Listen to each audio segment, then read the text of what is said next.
Namaskar. Myself Professor Jayamala, Chaudhary Charan Singh University, Meerut.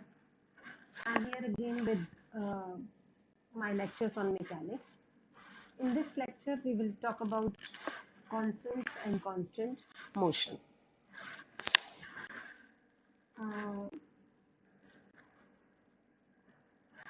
This topic will cover the configuration space, then the constraints, then classification of constants, generalized coordinates, use of these generalized coordinates to solve mechanical problems, and degree of freedom. So these are the certain topics which we will try to cover in this lecture or in two lectures. Actually, it is a common feeling that if we want to solve some mechanical problems, then we should know what are the total forces implemented on it, and then we write the Newton's second law of motion, which says that F is equal to ma. Ma means the rate of change of momentum. So you can also write it as d dt of mv, or it may be written as second derivative of mr. So it seems as if to solve a mechanical problem is to solve this equation of motion. In this equation of motion, F is the forces, where if we are talking about a single particle, we write this F as the in terms of the external forces, or if we are saying no, we are with a system of particles, then we write this F into two parts. That means F external and F internal, which is the sum of all the forces implemented by the Z particle, J particles to I particles. And it seems as if solve it and find the solution of the mechanical system. But it is not the case, because every particle is not free to move in the space. There may be the situations when there are certain restrictions imposed on the motion. For example, if we talk about the motion of a train, then all we know that trains move on rail, जो पटरी होती है उसके ऊपर train को move करना होता है. So train has a specific path, and that path is governed by the rail on which that train is moving. So it simply means that the motion of the train is not free. Train is not free to move in any direction or to move on its own will. Rather, its motion is constrained to move under the force exerted by the rail, or you can say it is restricted to move on the rail. In the same way, if I am saying that I talk about a simple pendulum, then in that simple pendulum, there is a bob, there is a string, there is a pivot, and that string is attached with one side with bob and another side is fixed. Another side has a fixed position, which is known as the pivot, and the bob is restricted to move in a certain path, and that restriction is in terms of the string to which it is attached. This is another matter, that string may be extensible or inextensible, but the movement of the bob is governed by the length of the string or by the fixed position of the string, etc. There are so many examples where we see that our motion is restricted under certain barriers. You can also see at one example, suppose it is a box and there are the gas particles inside this box, and these gas particles are restricted to move inside this box only. So if there are certain dimensions of this box, then the gas particles are restricted to move, and that restriction is in terms of the dimensions of this box. So कोई भी इस तरीके की situation हो सकती है जहाँ तक कि आपकी जो बॉडी है, जो ऑब्जेक्ट है, वो रेस्ट्रिक्टेड हो मूव करने के लिए। ये जो रेस्ट्रिक्शंस होते हैं, इन रेस्ट्रिक्शंस की वजह से ही हम ये कहते हैं कि जो बॉडी है, जो ऑब्जेक्ट है, that object is not free to move in a direction of its choice, or it is not free to describe a path of its choice.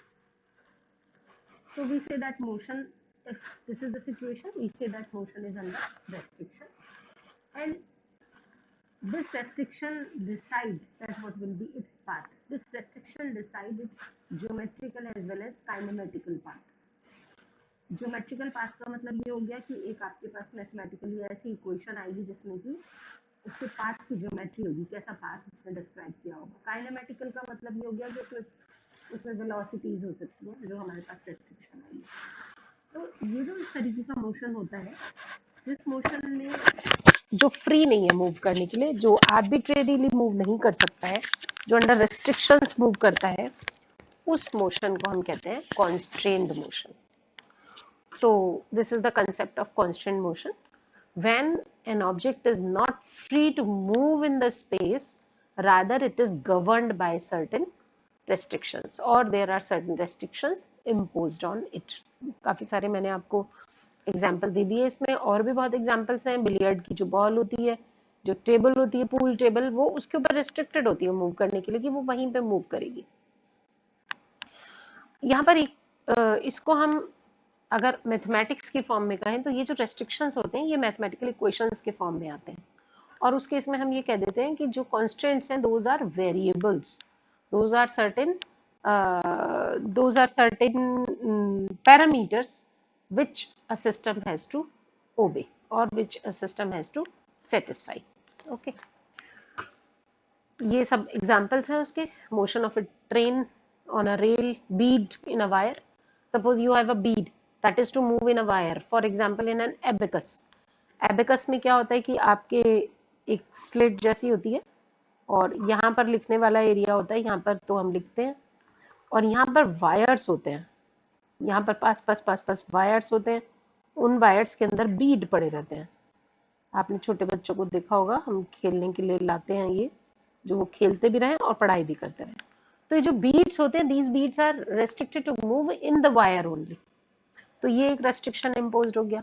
Pendulum मैंने आपको बताया, gas molecules in a container बताया। इसी तरह से एक particle है, अगर उस पार्टिकल को हम ये कहते हैं कि नहीं वो एक स्फीयर के ऊपर ही मूव करेगा, तो एक रेस्ट्रिक्शन हो गई कि उसका मूवमेंट एक स्फीयर के ऊपर ही होगा। Similarly the box on a slope, एक स्लोप है, उस पर बॉक्स को स्लाइड करना है, वहां उसके ऊपर एक रेस्ट्रिक्शन हो गई कि उसको स्लोप पर ही रहना है। And then beads in an abacus which I told you just now. So these are certain examples. Now what happens that usually these restrictions are imposed because of certain surface or the curve which is in contact of the object. जैसे मैंने कहा कि train move करेगी, train के ऊपर restriction होंगे, वो restriction पटरियां लगाएंगी, रेल जो होगी वो लगाएंगी। तो जो रेल्स हैं वो क्या है, these are the surface of contacts. इसी तरह से एक एबेकस में अगर बीड है, वायर के ऊपर है, तो वायर क्या है, wire is a curve of contact. तो ये जो कांस्टेंट मोशन होता है, ये जो कांस्टेंट्स होती हैं, इनकी वजह से कुछ फोर्सेस प्रोड्यूस होती हैं और वो फोर्सेस कहलाती हैं कांस्टेंट फोर्सेस। अगर हम ये कहते हैं कि कोई स्लोप है या कोई प्लेन है और उस पर कोई ऑब्जेक्ट मूव कर रहा है, चाहे वो व्हील है या वो कोई बॉक्स है, और हम कहते हैं कि वो बॉक्स स्लाइड नहीं हो रहा, तो स्लाइड नहीं हो रहा का मतलब क्या है कि उसमें एक फ्रिक्शन फोर्स है, स्लिपरी नहीं है वो, वहां पर एक फ्रिक्शन फोर्स है। वो फ्रिक्शन फोर्स किसकी वजह से पैदा हुई, जिस सरफेस के ऊपर वो बॉक्स रखा है। तो जो कांस्टेंट फोर्सेस होती हैं या जो कांस्टेंट मोशन होते हैं, उन मोशन में जो कांस्टेंट्स होती हैं those are due to the contact surface और the curve of contact, and that contact point produces certain forces which are called the constant force. So this is the concept of constant force. यदि कोई surface, कोई particle surface के parallel move करता है, कोई object surface के parallel move करता है, तो जो कांस्टेंट फोर्स होती है वो हमेशा परपेंडिकुलर डायरेक्शन में होती है, तो नॉर्मल टू द सरफेस होती है। यहाँ पर ऐसे केस में जो कांस्टेंट फोर्स होती है वो जो वर्क करेगी वो कैसा होगा, जीरो, क्योंकि वर्क को हम कैसे डिफाइन करते हैं, फोर्स इनटू डिस्प्लेसमेंट। अब डिस्प्लेसमेंट हो रहा है, जो पार्टिकल मूव कर रहा है वो मूव कर रहा है सरफेस के अलोंग, तो डिस्प्लेसमेंट भी सरफेस के अलोंग होगा, और जो फोर्स ऑफ कांटेक्ट है वो वर्क कर रही है नॉर्मल डायरेक्शन में, तो दोनों परपेंडिकुलर होगा एक दूसरे के, तो उस केस में जो वर्क डन होता है that is always zero. This is simple property. Otherwise, you can say that these are certain types of forces which are known as constant forces, like the normal force. This is the force which is produced due to the which is produced at the point of contact. Then tension in an ideal rope. If you are considering a rope or a string, then there may be the tension in that string. तो वो tension force भी क्या है? That is the constant force. Then static friction, as I told you earlier, that if you are taking the movement of some object on a non-sliding surface, then there is a friction force, that is also a constant force. And similarly, there may be certain external causes imposing the forces. So these are the constant forces and the constants. Restrictions imposed are the constants, and the forces produced due to those restrictions are the constant forces. Now, when we describe these constants in terms of mathematical expressions, these becomes their geometrical description, the geometrical descriptions of the constants. That geometrical description may be in terms of path, that may be in terms of the description of velocities, and similarly there may be other parameters in them. तो जब आप उनको constants को mathematical expression देते हैं, तो mathematical expression जो आते हैं वो डिपेंड करते हैं कि आप किस सिचुएशन का के कॉन्स्टेंट्स लिख रहे हो। जैसी सिचुएशन होती है उसी के हिसाब से अलग अलग टाइप के कॉन्स्टेंट्स होते हैं, और उनके हिसाब से ही टाइप्स ऑफ कॉन्स्टेंट्स बनते हैं। अगर हम टाइप्स की बात करें तो कॉन्स्टेंट्स आप इधर देख रहे हो, मैंने लिखे हैं 8 टाइप के कॉन्स्टेंट्स हैं। एक है स्लेरोनॉमिक, then रियोनॉमिक, हॉलोनॉमिक, which are also called integrable or independent of velocity, या momentum. Momentum is mass into velocity. So in both way you can say that these are integrable or independent of momentum. Then non-holonomic constants, unilateral constants, bilateral constants, conservative constants, and non-conservative constants. So these are certain titles of the types of constants depending upon their expression. कैसा है वो expression, जब हम mathematical expression लिखते हैं तो उसके हिसाब से ये कांस्टेंट का टाइप डिसाइड होता है। For example, I talk about the scleronomic constant. मैं एक एग्जांपल से आपको बताती हूँ इसका स्लेरोनॉमिक कांस्टेंट्स का। सपोज हम ये कहते हैं कि एक पेंडुलम है सिंपल, एक ये सिंपल पेंडुलम है, ये पेंडुलम का बॉब है जिसका मास m है, यहाँ पर ये पिवोट है जहाँ पर ये फिक्स है, इसका स्ट्रिंग का लेंथ l है जो फिक्स है। अब ये pendulum to and fro move करता है, ठीक, इस तरह से मूव करता है, इसका फिक्स्ड पाथ है। तो अब रेस्ट्रिक्शन क्या है कि जिस स्ट्रिंग से ये लगा हुआ है, जिस स्ट्रिंग से ये जुड़ा हुआ है, उसकी लेंथ फिक्स्ड है, इसी स्ट्रिंग से ये मूव करेगा। सपोज यहाँ कहीं पहुंचता है ये किसी टाइम पर, और इसका हमने पोजीशन डिफाइन कर दिया 2 कोऑर्डिनेट्स x और y से। So what will be the this length, this is again l, this length is x, अगर मैं इसे x एक्सिस ले लूं, and this length is y. So I can write the relation between x, y and L like x square plus y square is equal to L square. So you see, this is an expression in which there is no time present. Time parameter नहीं है इसमें, एक simple equality है, equation है जिसमें कि time parameter नहीं है. एक्स वाई और एल के बीच में एक रिलेशन है. इसे मैं ऐसे भी लिख सकती हूँ, X is equal to L cos theta and Y is equal to L sine theta. अगर आप इसमें देखें तो this is the theta angle which will vary continuously having a fixed final value but it will vary. तो यहाँ पर ये जो कांस्टेंट है या फिर इस रूप में जो कांस्टेंट है उसमें कोई टाइम नहीं आ रहा. इस तरीके की जो कांस्टेंट्स होती हैं which are independent of time are called scleronomic constant. हम बहुत सारे एग्जांपल्स दे सकते हैं स्क्लेरोनॉमिक कांस्टेंट्स के. अगर हम ये कहते हैं ये स्क्लेरोनॉमिक हो गई, independent of time, this is for simple pendulum. इसी तरह से हम अगर एक और एग्जांपल लेते हैं और हम ये कहते हैं कि रिजिड बॉडी की हम बात कर रहे हैं किसी, अगर मैंने रिजिड बॉडी का मोशन लिया, रिजिड बॉडी मोशन,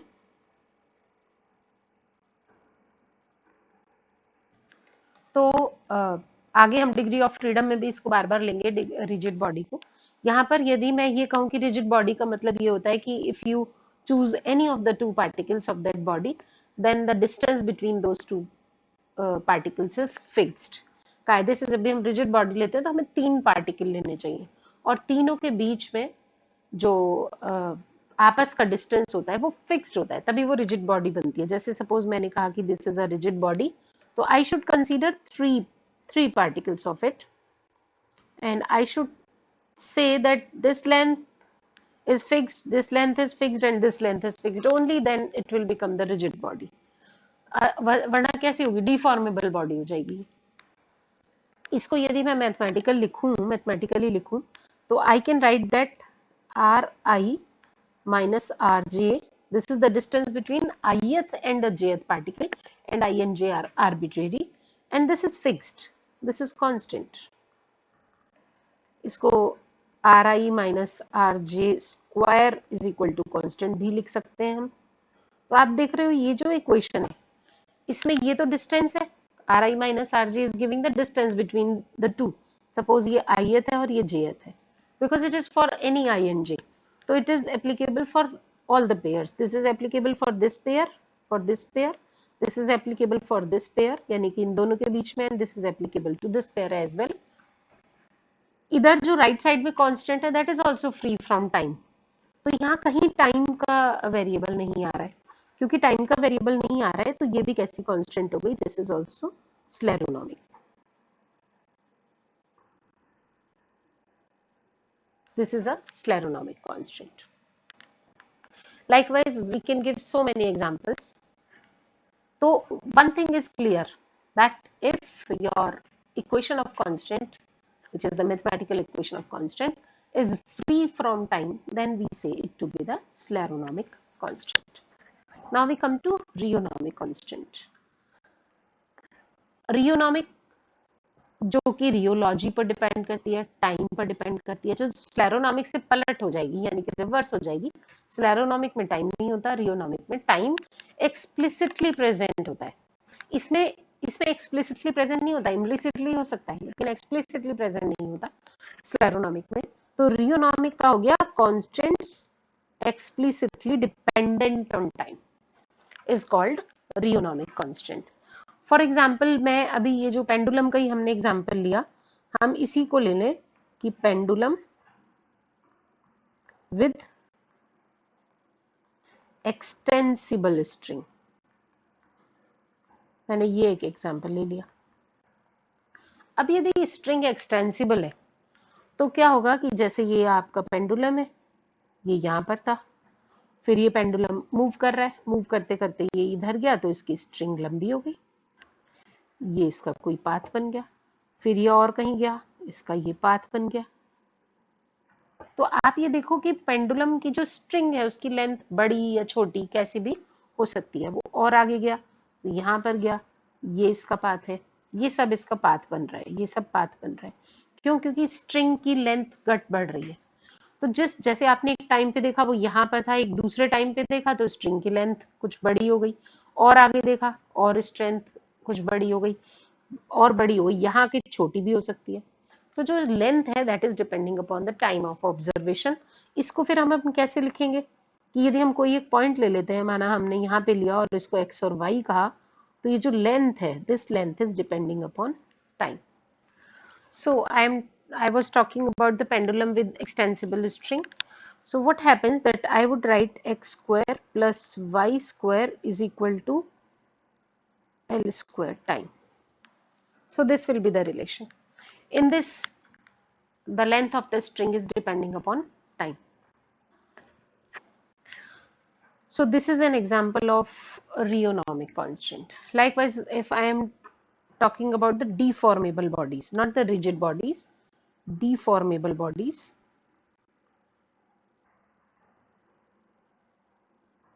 क्या होता है डिफॉर्मेबल बॉडी में कि जैसे ये एक ith पार्टिकल है और ये एक jth पार्टिकल है, ये एक बॉडी है, तो किसी और टाइम पर ये जो दोनों के बीच का डिस्टेंस है किसी और टाइम पर पता लगा, ये शेप हो गई बॉडी की। अब ये जो दो पार्टिकल्स थे अब इनकी डिस्टेंस कुछ ऐसी हो गई, किसी और समय पर देखा तो फिर कुछ और डिफॉर्म हो गई। तो जब डिफॉर्मेशन होता है वहां पर जो बॉडीज के बीच की, जो दो पार्टिकल्स के बीच की डिस्टेंस होती है, that is a function of time. तो यहाँ पर फिर से टाइम इन्वॉल्व हो गया। तो जो इस तरीके की कॉन्स्टेंट्स होती हैं जिनमें टाइम इन्वॉल्व होता है उनको हम कहते हैं रियोनॉमिक। तो ये दो हो गई, scleronomic independent of time and rheonomic which are dependent on time, depending on time, explicitly depending on time. Now there are two other type of constants which are holonomic constants and non-holonomic constants. What do we mean by holonomic constants? These are the constants which are expressed first of all in terms of equations. अभी जो हमने पिछले example देखे थे आप दोबारा से देखिए, यहाँ पर ये एक इक्वेशन है, या यहाँ देखें तो ये दोनों इक्वेशंस हैं, यहाँ पर ये इक्वेशन है, यहाँ पर ये भी एक इक्वेशन है, यहाँ पर ये भी एक इक्वेशन है। तो ये सब इक्वेशंस के फॉर्म में जब कोई भी कांस्टेंट लिखी जाती है तो पहली ये पहचान होती है कि दिस इज द होलोनॉमिक कांस्टेंट, होलोनॉमिक।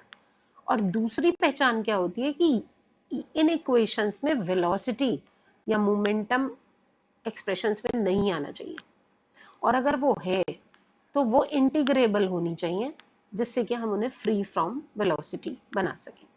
कई बार इस तरीके के हमारे पास एक्सप्रेशंस होते हैं जो कि नॉन इंटीग्रेबल होते हैं। आप अभी आगे पढ़ेंगे जब हम किसी एक व्हील को स्लाइड कराते हैं किसी स्लोप के ऊपर, तो वहां पर हमारी कुछ कॉन्स्टेंट्स बनती हैं जो कि इंटीग्रेबल नहीं होती, जिनमें वेलोसिटी कंपोनेंट्स आते हैं जिनको हम डिलीट नहीं कर सकते, जिनको हम इग्नोर माने रिमूव नहीं कर सकते।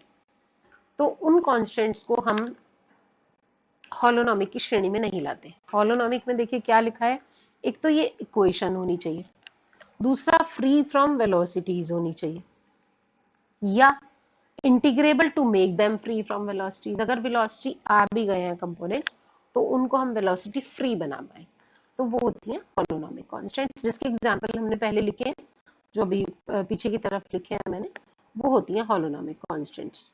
तो इससे ये भी पता चलता है कि कोई कांस्टेंट साइमल्टेनियसली स्क्लेरोनॉमिक भी हो सकती है, होलोनॉमिक भी हो सकती है, स्क्लेरोनॉमिक भी हो सकती है, रियोनॉमिक भी हो सकती है, साथ में होलोनॉमिक भी हो सकती है।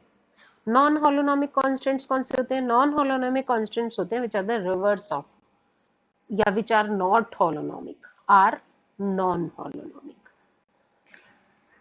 इसमें हम यदि बात करें कि ये आपका एक कंटेनर है और इस कंटेनर के ये डायमेंशंस है, ठीक। अब कोई जो गैस का पार्टिकल है, वो गैस का पार्टिकल यहाँ होगा, यहाँ हो सकता है, यहाँ हो सकता है, यहाँ हो सकता है, कहीं भी हो सकता है। तो अगर वो यहाँ कहीं है और उसकी पोजीशन को मैंने x, y और z का है, तो और मैं यहाँ पे इसका एक फ्रेम ऑफ रेफरेंस बना दूं ऐसे करके, तो जिस समय में ये पार्टिकल यहाँ आएगा बिल्कुल कोने में, बिल्कुल लगा हुआ आएगा, तो उस समय में इसका जो x कंपोनेंट है वो यहाँ पे कैसा हो जाएगा, 0 हो जाएगा। ये कंटेनर है, 3 डायमेंशनल स्पेस है ये। यहाँ अगर बिल्कुल ओरिजिन पर आ जाए, यहाँ पर आ जाए जहां मैंने फ्रेम ऑफ रेफरेंस का ओरिजिन लिया है, तो x भी 0, y भी 0, z भी 0। एट द मोस्ट x क्या हो सकता है, a के बराबर हो सकता है। एट द मोस्ट y क्या हो सकता है, b के बराबर हो सकता है। और एट द मोस्ट z क्या हो सकता है, c के बराबर हो सकता है। तो हमारी जो x की वैल्यू है वो 0 is less than or equal to x is less than or equal to a हो गई। इसी तरह y की वैल्यू ये हो गई, और इसी तरह z की वैल्यू ये हो गई, c। ठीक है।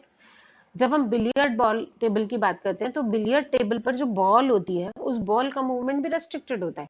वो उस टेबल के अंदर अंदर ही रहेगा। अंदर अंदर रहने की वजह से उसके एक्स, वाई और जेड कंपोनेंट पर भी रेस्ट्रिक्शन होते हैं।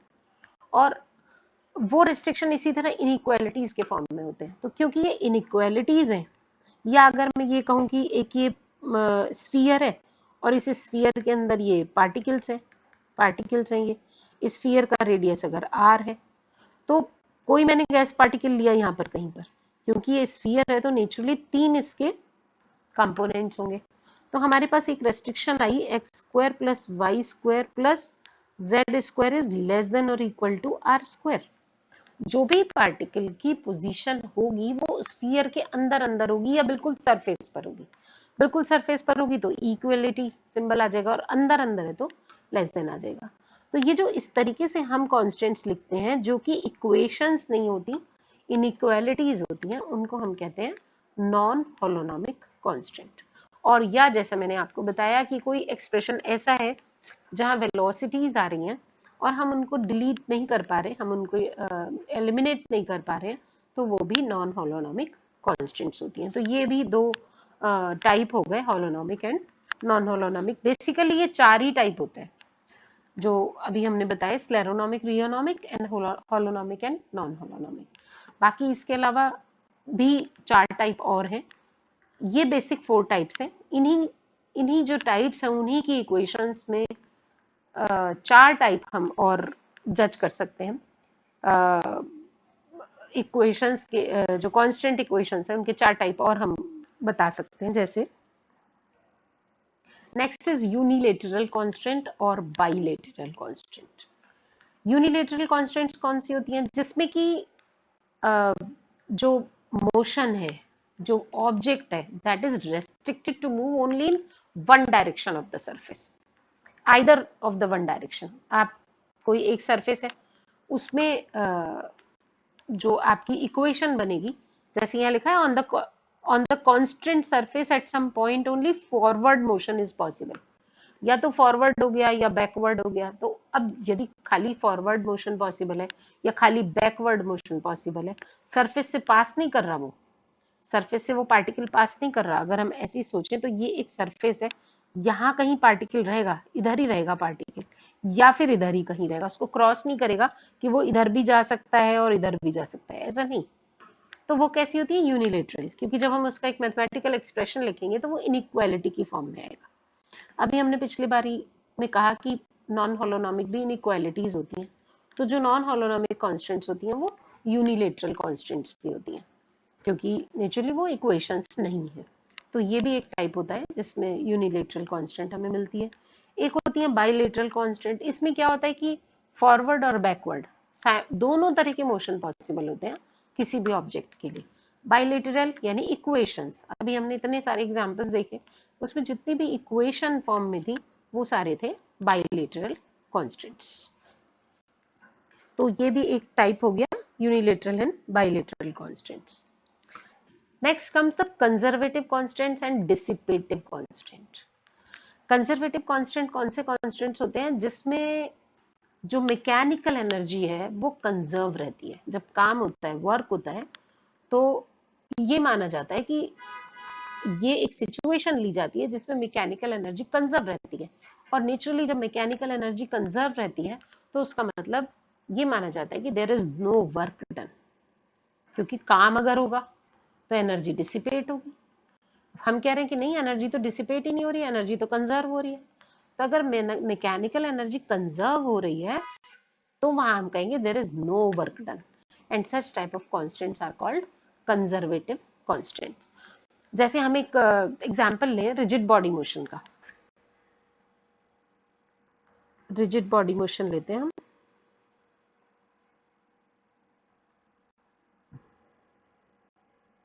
ठीक, तो मैंने आपको बताया कि रिजिड बॉडी में हम क्या लिख सकते हैं,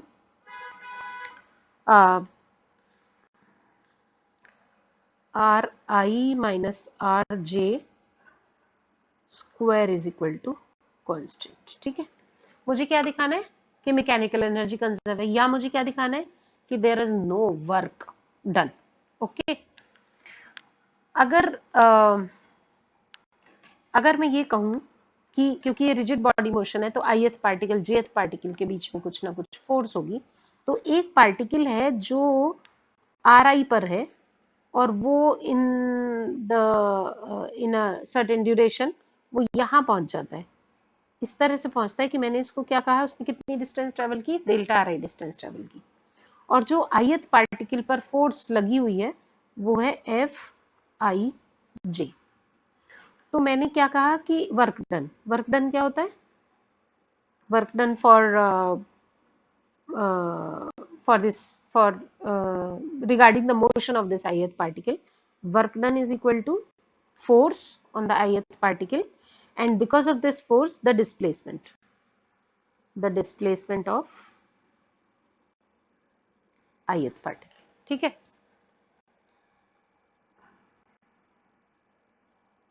दिस इज डिस्प्लेसमेंट। तो मुझे क्या दिखाना है कि ये जो फोर्स इंटू डिस्प्लेसमेंट है ये जीरो है। अगर हम ये दिखा दें तो हम कहेंगे कि there is no work done और mechanical energy is conserved. Okay, तो ये इसकी इक्वेशन है, ये इसकी इक्वेशन है। इस इक्वेशन को हम लिख सकते हैं R I minus R J square is constant और twice R I R J delta of R I minus R J zero. Differentiate कर दिया इसको, और डिफ्रेंशिएट करने के बाद जो इसको रख लेते हैं यहीं पर, F I J delta R I, इसको हम क्या लिख सकते हैं, F I J delta R I को this is minus F J I delta R I. क्यों, क्योंकि F I J is equal to minus F J I, तो मैंने केवल इसको रिप्लेस किया है एफ आई जे को एफ जे आई से। Now what is work done, delta W is equal to F I J delta R I. इसे यदि मैं खोलूं, क्योंकि क्या है, ये है जब jth पार्टिकल्स ith पार्टिकल पर फोर्स लगा रहे हैं, तो ये लिखा जा सकता है sigma F I J delta R I plus F J I delta R J. Displacement तो दोनों तरह से होगा, जब jth पार्टिकल ith पार्टिकल पर फोर्स लगाएगा तो भी डिस्प्लेसमेंट होगा, जब ith पार्टिकल jth पर लगाएगा तो भी डिस्प्लेसमेंट होगा। तो ये दोनों ही डिस्प्लेसमेंट है, डेल्टा आर आई और ये delta are J. Delta R J माने jth पार्टिकल का हुआ हुआ डिस्प्लेसमेंट, डेल्टा आर आई माने ith पार्टिकल में हुआ हुआ displacement. It is summation F I J delta R आई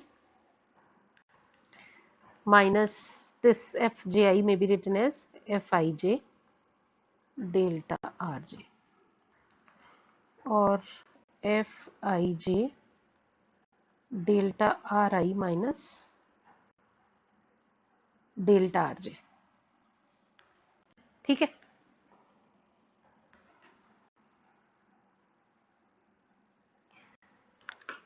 अब ये जो एफ आई जे है ये इंटरकनेक्टेड फोर्स है, एक ऐसी फोर्स है जो उस ऑब्जेक्ट के पार्टिकल ही एक दूसरे पर इम्पोज कर रहे हैं। तो इसका जो वर्क लाइन होगा, लाइन ऑफ वर्क होगी, वो क्या होगी, इसकी लाइन ऑफ वर्क होगी दोनों को जोड़ने वाली लाइन, दोनों को जोड़ने वाली डिस्टेंस होगी वो, ठीक। Fij will work along the line joining ith particle to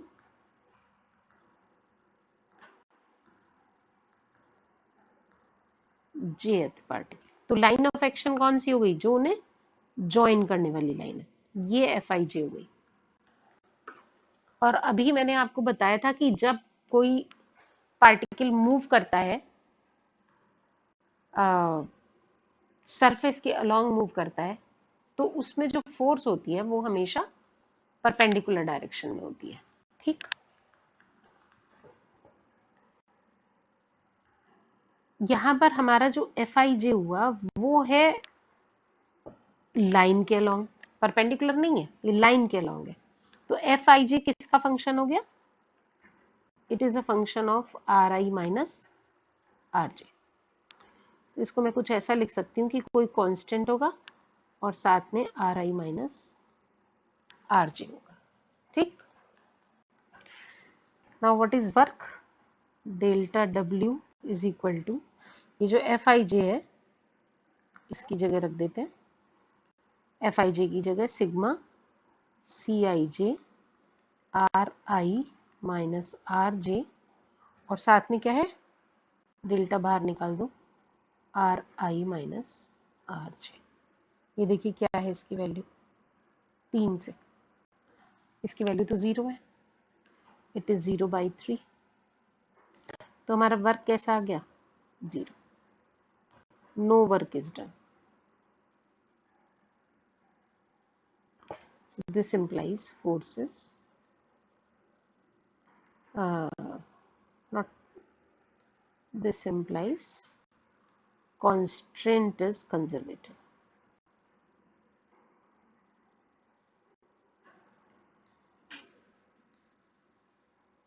Constraint is conservative.